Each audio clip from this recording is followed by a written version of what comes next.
একবার সম্রাটের মনে হল সে সবসময় জানত কোন কাজ কখন শুরু করা উচিত, যদি সে জানত কাকে শোনা দরকার আর কাকে এড়িয়ে চলা উচিত, আর সবচেয়ে বড় কথা, যদি সে জানত সবচেয়ে গুরুত্বপূর্ণ কাজটি কি, তাহলে সে কোনো কাজে কখনো ব্যর্থ হতো না।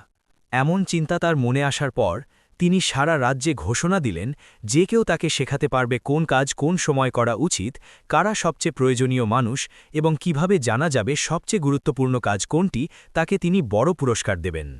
তখন জ্ঞানী লোকেরা সম্রাটের কাছে এলো, কিন্তু প্রত্যেকে তার প্রশ্নের ভিন্ন ভিন্ন উত্তর দিল। প্রথম প্রশ্নের উত্তরে কেউ কেউ বলল, প্রতিটি কাজের সঠিক সময় জানার জন্য আগে থেকেই দিন, মাস ও বছরের তালিকা বানাতে হবে এবং সেই অনুযায়ী কঠোরভাবে চলতে হবে। তাদের মতে তবেই প্রতিটি কাজ সঠিক সময়ে করা সম্ভব হবে। অন্যরে বলল, আগেভাগে প্রতিটি কাজের সঠিক সময় ঠিক করা অসম্ভব, বরং অলস খেলাধুলায় সময় নষ্ট না করে সব সময় যা ঘটছে তার দিকে মনোযোগ দিতে হবে এবং তখন যে কাজ সবচেয়ে প্রয়োজনীয় সেটাই করতে হবে। আবার কেউ কেউ বলল, সম্রাট যতই মনোযোগী হোক না কেন, একজন মানুষের পক্ষে প্রতিটি কাজের সঠিক সময় ঠিক করা অসম্ভব।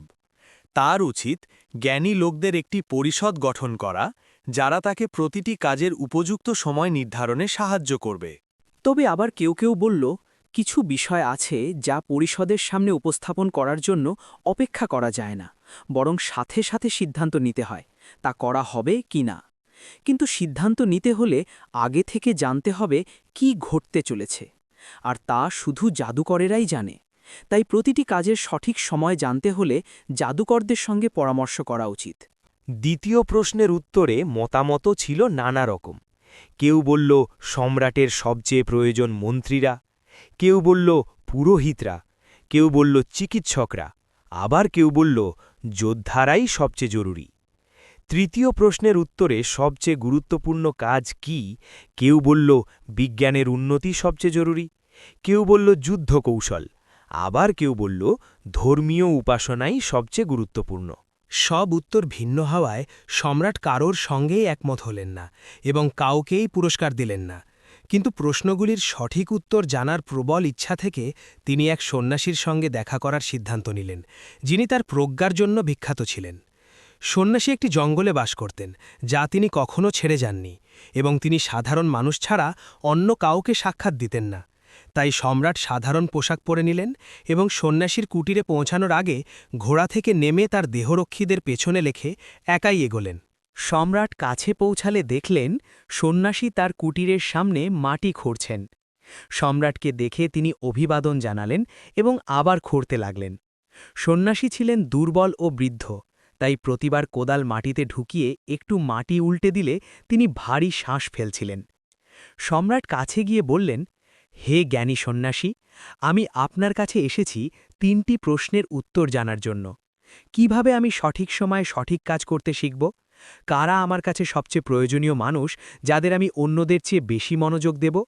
আর কোন কাজগুলো সবচেয়ে গুরুত্বপূর্ণ যেগুলো আমার প্রথম মনোযোগ দাবি করে?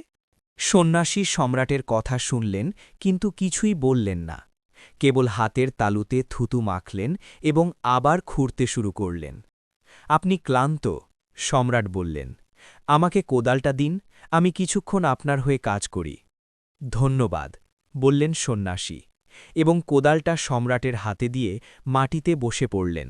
সম্রাট যখন 2টি গর্ত খুঁড়ে ফেললেন, তিনি থামলেন এবং আবার প্রশ্নগুলো করলেন। সন্ন্যাসী তখনও কিছু উত্তর দিলেন না, বরং উঠে দাঁড়িয়ে কোদালের জন্য হাত বাড়ালেন এবং বললেন, এবার আপনি কিছুক্ষণ বিশ্রাম করুন, আমাকে একটু কাজ করতে দিন। কিন্তু সম্রাট তাকে কোদাল দিলেন না এবং খুঁড়তে লাগলেন। 1 ঘণ্টা কেটে গেল, তারপর আরেক ঘণ্টা। সূর্য ধীরে ধীরে গাছের আড়ালে ঢলতে লাগল। অবশেষে সম্রাট কোদাল মাটিতে গেঁথে রেখে বললেন, হে জ্ঞানী মানুষ, আমি আপনার কাছে এসেছি আমার প্রশ্নগুলোর উত্তর পেতে। যদি কিছু বলতে না পারেন তা স্পষ্ট করে বলুন, আমি বাড়ি ফিরে যাব। কেউ একজন দৌড়ে আসছে, সন্ন্যাসী বললেন। চলো দেখি সে কে। সম্রাট ঘুরে তাকালেন এবং দেখলেন জঙ্গল থেকে এক দাড়িওয়ালা লোক দৌড়ে বেরিয়ে আসছে। লোকটি হাত দিয়ে তার পেট চেপে ধরেছিল আর হাতের নিচ থেকে রক্ত বের হচ্ছিল। সম্রাটের কাছে পৌঁছেই সে মাটিতে লুটিয়ে পড়ল, মৃদু গোঙাচ্ছিল। সম্রাট ও সন্ন্যাসী লোকটির পোশাক খুললেন। তার পেটে বড় ক্ষত ছিল।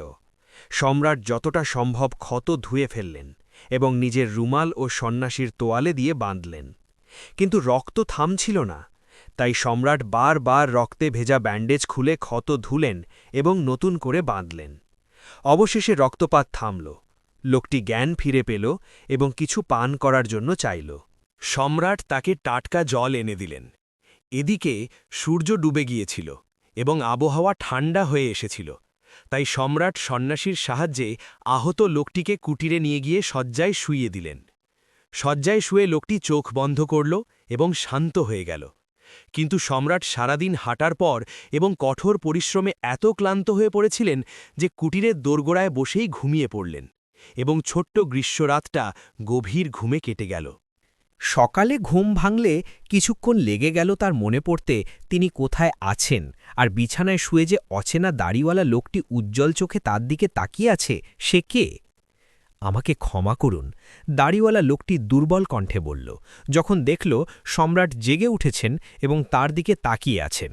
আমি তোমাকে চিনি না, আর তোমাকে ক্ষমা করার মতো কোনো কারণও নেই, সম্রাট বললেন।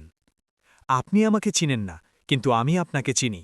আমি সেই শত্রু যিনি শপথ নিয়েছিলেন আপনার প্রতিশোধ নেবেন, কারণ আপনি আমার ভাইকে মৃত্যুদণ্ড দিয়েছিলেন এবং তার সম্পত্তি দখল করেছিলেন।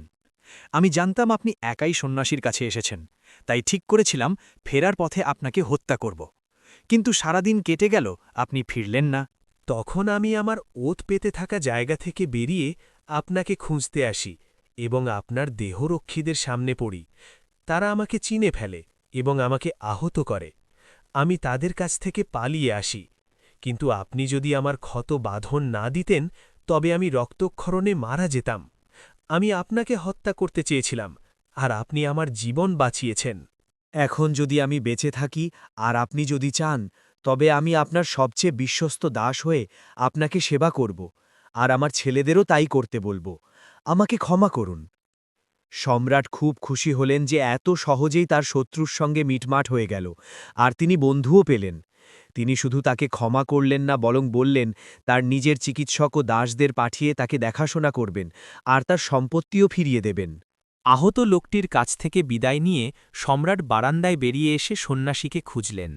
চলে যাওয়ার আগে তিনি আবারও তার করা প্রশ্নগুলির উত্তর চাইতে চাইলেন। সন্ন্যাসী তখন বাইরে হাঁটু গেড়ে বসে আগের দিন খোঁড়া গর্তগুলোয় বীজ বপন করছিলেন।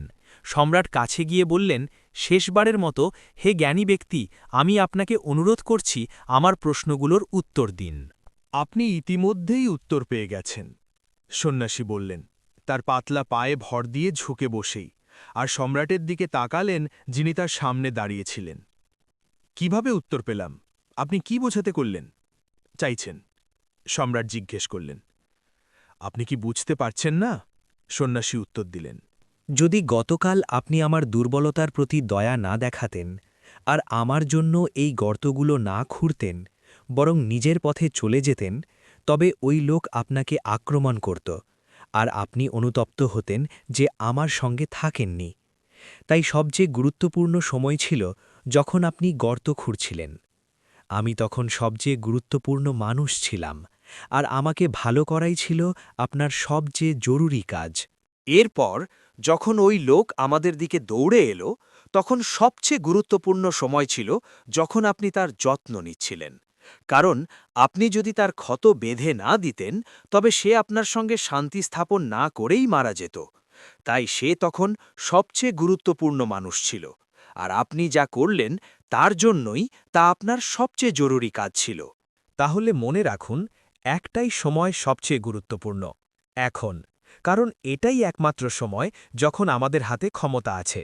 সবচেয়ে প্রয়োজনীয় মানুষ সেই যার সঙ্গে আপনি আছেন, কারণ কেউ জানে না সে ভবিষ্যতে আর কারো সঙ্গে সম্পর্ক রাখবে কিনা। আর সবচেয়ে গুরুত্বপূর্ণ কাজ হল তাকে ভালো করা, কারণ মানুষকে এই পৃথিবীতে পাঠানো হয়েছে কেবল সেই কাজের জন্যই।